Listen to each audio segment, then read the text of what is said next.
ಕರ್ನಾಟಕದ ಸಾಂಸ್ಕೃತಿಕ ರಾಜಧಾನಿಯಾದ ಮೈಸೂರಿನ ತಾಯಿ ದೇವಿ ಶ್ರೀ ಚಾಮುಂಡೇಶ್ವರಿ ದೇವಿಯ ಪವಿತ್ರ ಧಾಮ ಚಾಮುಂಡಿ ಬೆಟ್ಟ.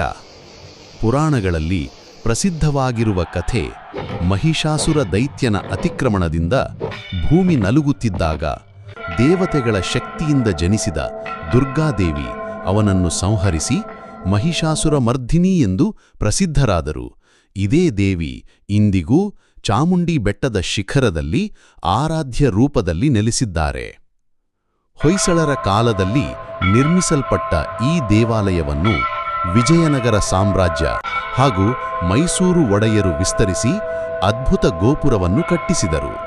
ಇಂದಿಗೂ ಲಕ್ಷಾಂತರ ಭಕ್ತರು ಇಲ್ಲಿ ಬಂದು ತಾಯಿ ದೇವಿಯ ಕೃಪೆಗೆ ಪಾತ್ರರಾಗುತ್ತಾರೆ.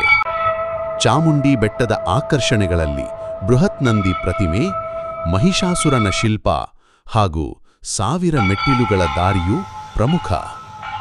ಪ್ರತಿ ವರ್ಷ ಮೈಸೂರು ದಸರಾ ಉತ್ಸವದ ಆರಾಧ್ಯ ದೇವಿಯಾಗಿ ಶ್ರೀ ಚಾಮುಂಡೇಶ್ವರಿ ದೇವಿಗೆ ವಿಶೇಷ ಮಹತ್ವ. ಜಂಬೂ ಸವಾರಿಯಲ್ಲಿ ಅಂಬಾರಿ ಮೇಲೆ ಸಾಗುವ ದೇವಿಯ ದರ್ಶನ ಕೋಟ್ಯಾಂತರ ಜನರ ಭಕ್ತಿಗೆ ಸಾಕ್ಷಿಯಾಗುತ್ತದೆ. ಆಧ್ಯಾತ್ಮ, ಇತಿಹಾಸ ಮತ್ತು ಸಾಂಸ್ಕೃತಿಕ ವೈಭವವನ್ನು ಒಂದೇ ಸ್ಥಳದಲ್ಲಿ ಅನುಭವಿಸಬೇಕಾದರೆ ಮೈಸೂರಿನ ಚಾಮುಂಡಿ ಬೆಟ್ಟವೇ ಆ ಪವಿತ್ರ ಧಾಮ.